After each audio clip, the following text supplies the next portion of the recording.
Hey guys, welcome back to Business Statistics, the online section, section 002. This video is going to be, and sorry if I'm speaking a little bit quietly, it's a little late when I'm recording this video and I don't really want to wake anybody up. So yeah, anyways, this video is going to be just essentially a video of me reading through the directions and maybe elaborating on some things for the case assignment.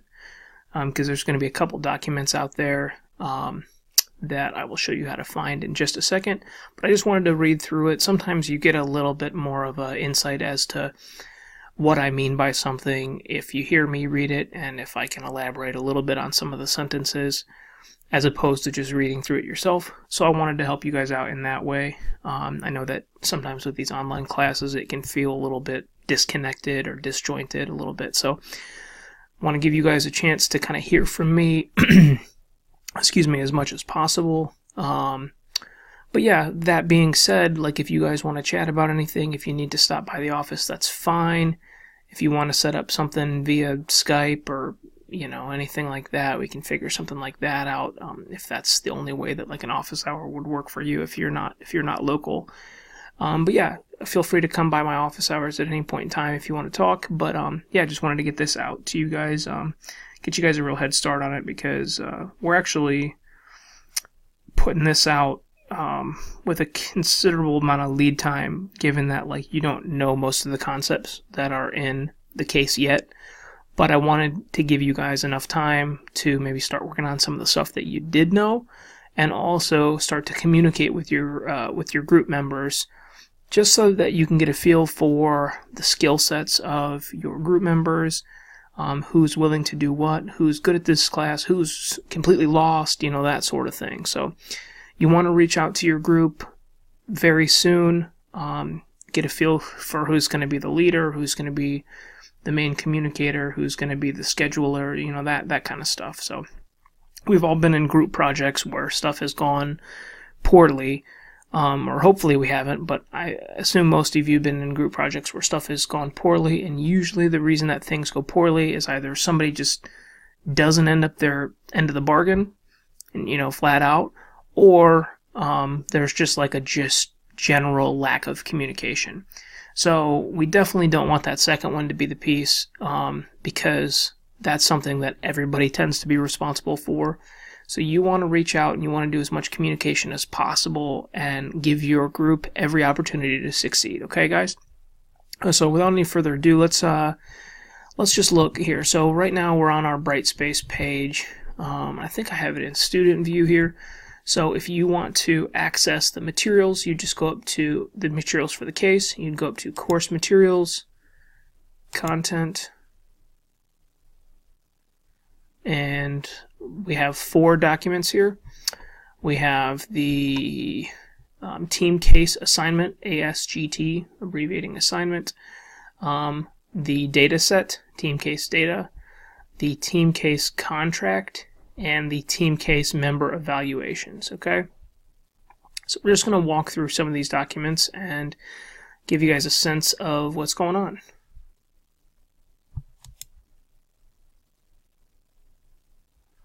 Alright, so I'm just going to kind of go ahead and read through it. I know it might feel a little bit kindergarten or something, but I do this with all my classes. Like, I just feel like it gives us the best opportunity to kind of adequately communicate, and yeah, that's what I like to do. Okay, so we'll go ahead and read through it. Okay, so team case car technology analysis. This is going to be due to the assignment Dropbox, which is already out there, by Friday, December the 8th. Okay, so way down in the semester. We'll go ahead and start reading background information. A leading automotive magazine is conducting an in-depth study called Has Car Technology Advanced Since the Last Millennium? With your summer internship at the magazine coming to a close, this is your chance to impress management in the hopes of receiving a highly sought full-time position offer. The magazine has accessed their historic information in order to randomly assemble a dataset of 406 cars, model year 1970 to 1982, representing the cars of the past. Your analytic team has been assigned this dataset for analysis. while another team will be performing corresponding analysis on a similar data set of modern cars. Okay, so I can tell you right now, the other team that's performing this similar data set on modern cars, that's purely fictional. Okay, so there's not another section of business stats that's doing that. There's not other groups in your class that are doing that. Everybody is doing essentially the same project, okay? All right. This data set is provided as an Excel spreadsheet file and consists of 9 variables. We have car model, that's the name of the model. MPG, which stands for miles per gallon. Cylinders is the number of engine cylinders, and we're going to treat that as ordinal data. Okay, remember in the first module we did nominal, ordinal, interval, and ratio. So we treat this as ordinal data. Displacement, engine displacement, cubic inches. This is going to be treated as ratio data. It doesn't mention it here, but and I'm not even really sure what engine displacement is, but maybe that's something that you can look into when you're working on this. Engine horsepower, pretty self-explanatory. The weight of the car, also self-explanatory. Acceleration, so that's going to be the quarter mile time from a standing start. The model year of the car, and the origin, as in the nationality of the manufacturer. Alright, so in addition, the team analyzing the modern cars has reported the following initial findings. Okay, so again, mentioned that the modern team is fictional, and then this is what they have given us. And then another thing I would note with this table, it looks like the formatting is a little off. That, I believe, is only because we're viewing this in Brightspace. Like if you download this as a Word document, it's going to be formatted perfectly. But sometimes Brightspace, or formerly Springboard, like really screws up the formatting on this stuff. So like how the R and horsepower is gone, I think that it's fine in the Word document. So I wouldn't, like if when you download this, essentially, like it's going to be fine. All right, analysis. Your team has been provided with a project steps completion checklist used by the company, and advised that your team's performance in meeting the project goals will be evaluated based on meeting these standards. All right, so this is kind of our rubric here. This is how we're going to be graded, and these are the points available for each thing. Okay, so we have a team contract submitted compliant to the team contract by its deadline. We'll see the deadline when we look at the team contract, which we'll do in a few minutes here. Mid-project review. Okay, attend mid-project review group meeting with the instructor. Given that this is an online class, if you guys can't all meet, that is fine. But then there does have to be sort of a midterm kind of submittal where you're checking up with me, seeing if things are kind of meeting the standards, if you guys are on the right tracks, if some of your math is right, all sorts of things, okay? So we'll schedule that out a little bit when we get further on in the semester. So the dates for the mid-project review are not set yet. But yeah, so we'll get to that. So that's 13 points. Peer reviews, submitted compliant peer review by its deadline. There's also a document out here. Well, that's one of the 4 documents here. So you're going to get reviewed at the end of this by your peers. Your peers will not be able to see what you say about them, and you will not be able to see what they say about you. But this is not a tattletale session or anything like that. This is going to be an opportunity for you to speak highly of your group members if they do a really good job, or if they do a poor job, then you're going to speak negatively, essentially. But the thing is, you want to have as good of communication throughout the process so that at the end you can speak highly of them and that you guys did do a good job, okay? So don't just wait to the last minute and then, throw your peer under the bus. You want to communicate really well throughout the process so that you guys do a great job on this, obviously, and then, you can have high praise for all your group members. Okay, the next and most important piece of this thing is the executive summary / overall presentation. Submitted one cohesive document, used page numbers, spelling and grammar looks professional, consistent formatting throughout the document, 1-page executive summary. Okay, so that's very, very, very important. 1-page executive summary. An executive summary is going to be the summary of everything that you did. Okay, so we'll get into this a little bit more, and I feel like I will be repeating myself a little bit in this video, but the executive summary is going to consist of, now listen carefully, it's going to consist of an introduction, a paragraph about essentially Appendix 1, so the topics of Appendix 1, this project and data preparation, exploratory analysis. So we would have intro, paragraph about Appendix 1A, paragraph about Appendix B, essentially the one sample testing, and then paragraph about Appendix C, and then a conclusion. So it's really going to be 5 paragraphs, right? You're going to have the intro, A, B, C, conclusion, and then that's how that's going to work. In the in the executive summary, you don't want to have hardly any math at all, right? You're going to want to be explaining the things that you did in the appendix, in the appendices, in the mathy parts. You're going to be wanting to explain those in plain English as much as possible, right? So this assignment, this executive summary portion, is so important because this is testing your ability to take analytical concepts, difficult concepts, and sorry, I just got a text and now I'm getting distracted. Anyways, this is taking your ability to learn a difficult concept and then communicate that to either a peer, a superior, a client, and anything like that. Okay. In this case, I think the assignment, it's like magazine readers or something. But the idea is that you're going to take a difficult, hard to understand analytical concept and you're going to explain it in a way that makes it easy for a novice and makes it easy for the layperson to understand. Okay. So that's the idea. So that's the idea of the executive summary. This is why it's worth the most in the whole thing, because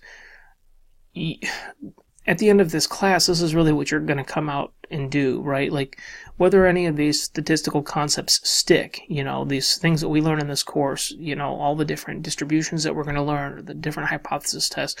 One of the things that's the most important that you're going to take onto your career one day is being able to, through hard work, through communication, learn tough things, learn things that are difficult to understand, and then be able to communicate those things. And that's what we want to test here. That's what we want to build you up for here. Okay.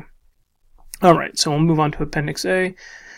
Project and data preparation and exploratory analysis. Provided overview, discussion of the project, motivation, goals, and project data. Discuss any limitations found or other concerns about the data.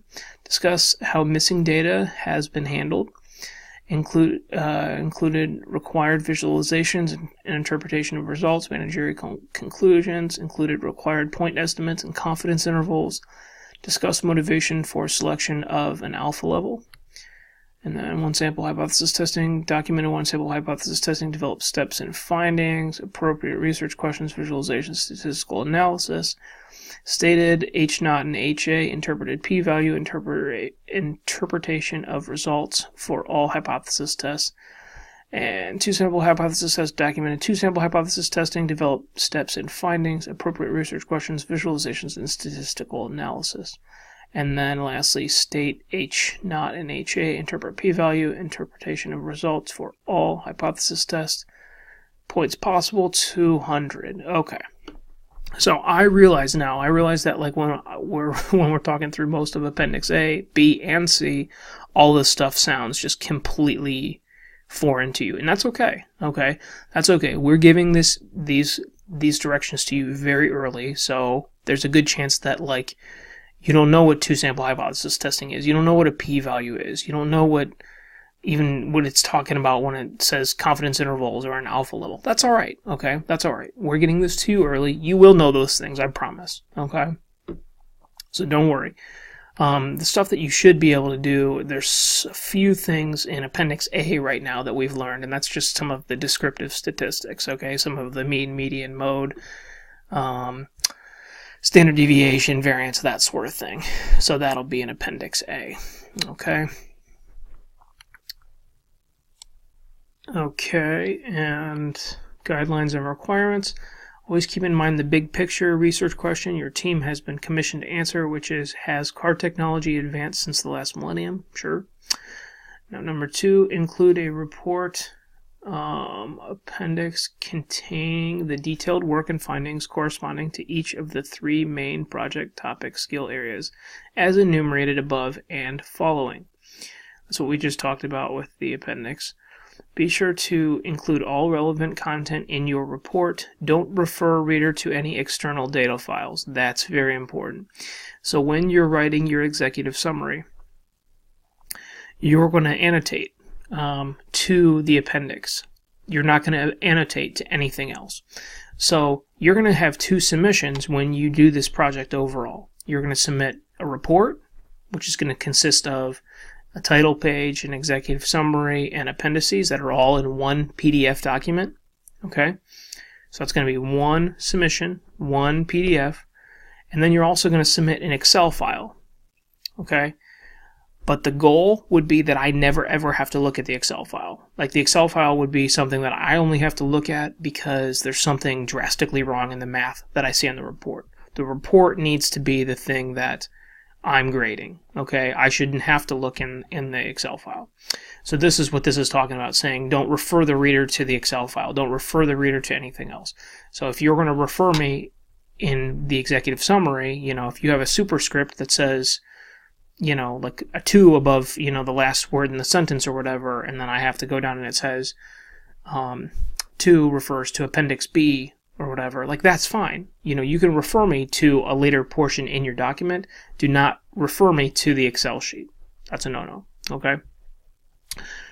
All right, Appendix A should begin by providing a thorough overview of the project, the who, what, why, along with a brief description of the data variables provided in the dataset. Each of these variables, except for car model, should then be further examined by computing and reporting the appropriate summary statistics, accompanied by a relevant visualization. In addition, provide a point estimate and confidence interval for each of the continuous variables. Select an appropriate alpha level and explain why your team chose that alpha level. Again, I know you guys probably don't know what alpha level is. I know you don't know what a point estimate is or a confidence interval, but you will. I promise. Alright, B, using the information found by your counterpart team, analyzing the modern cars dataset, perform the appropriate testing to determine if there is statistical evidence of a significant change between the then and now samples. Perform and fully document the appropriate testing to answer whether each of the following research claims is supported by the sample evidence. Current cars have a higher average MPG than past cars. On average, current cars have more horsepower than past cars, and the average weight of current cars differs from that of past cars. Then C, the publisher has asked your team to determine whether or not a car of the past origin, country of manufacture is American versus non-American, has a significant effect on the car's MPG, horsepower, and weight. Perform and fully document the appropriate testing on the dataset of past cars to determine whether each of these claims is supported statistically. 3. Write an executive summary that summarizes all of the important information from your appendices. This should be written for an audience of the automotive magazine readers. Although you should write this part last, it should appear first in your document. Right? So you can't start the executive summary until you're done with the appendix, because the executive summary is written about your appendices. Okay? Start with the project's main business research question and findings, followed by your secondary findings, and discuss the steps you took to reach these findings. Keep your executive summary to one page, single space, double space between paragraphs. Avoid statistical jargon in your executive summary. Include a cover page in your report with relevant info. Where appropriate, state conclusions and refer the reader to appropriate appendix for more details. Example of a statement in the executive summary: on average, the mileage of cars of the past is significantly lower than the cars of the present. See Appendix B for details. So that's one way to annotate to the appendix. Then you can also annotate to an appendix such as this. And see how I put a superscript of a B right there? Appendix B might contain histograms and summary statistics of the cars, the past, MPG, and then a one-sample t-test. Note, this is just a fictitious example. Don't necessarily assume that the results are true. Submit your PDF document, one report document that consists of the cover page, executive summary, and appendices A through D. Is it D? I'd have to check that. It's either A through C or A through D. I don't know. But if that might be a typo. Yeah, it looks like it's just A through C, so that's a typo.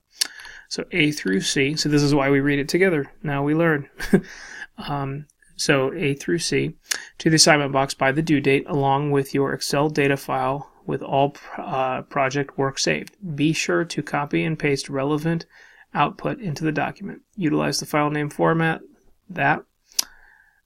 for both of the submitted files. While you can and should divide up some of the work, make sure that you allow sufficient time to have someone compile the entire document and make sure it has a consistent look and feel and is a finished report that your team feels proud to submit. It is a good idea to have more than one person look at the final document before you submit it, and to have more than one person work on each part of the assignment. I strongly suggest you assign a group leader. Okay, guys? So that is that. Go ahead and let me know if you have questions. Post them to the discussion board.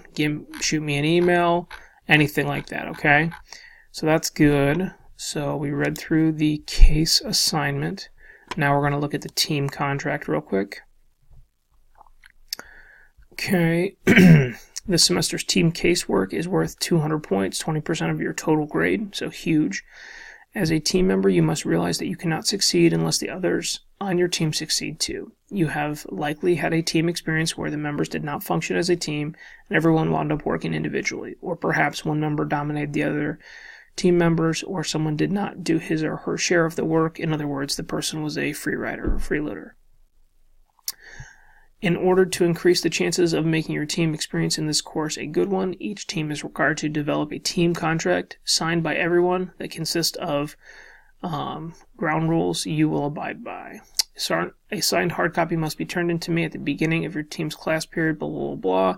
So that is for the not online section. For the online section 002, this is you guys. This must be submitted to case assignment Dropbox by Sunday, October 1st. So that's this coming week, this coming Sunday. To facilitate signing, just have each member submit your team contract. So you're not actually going to physically sign it. You just have each member submit it to the Dropbox for the project. I will take that to mean that all parties agree. No need for the online section to physically sign. This task is worth 20 points. You should include at least 6 ground rules for your team. You may have more than 6. Here are some items to think about as you develop your rules. This is not a comprehensive list.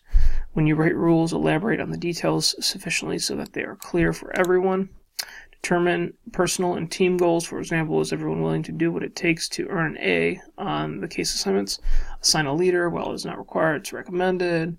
How will you define the roles for the assignment? Determine members' strengths and weaknesses. Somebody might be better at the math. Somebody might be better at the communication. Somebody might be better at organizing it professionally. These sort of things are all important. And each person has a different skill set. So this is another thing that's going to be important just for you to learn in your work life. Determine meeting details, when, where, length, attendance policy. How will you ensure that team members are prepared for meetings? How will you handle illness and emergencies? How will you communicate? Blah, blah, blah, blah. So there's lots of questions there. You guys read through those and determine which ones are right for you, and then develop that contract. The document's specific structure and formatting are up to your team to decide on, but be sure to include your team section and letter, team member names, rules, and signatures. Again, signatures not needed for you guys.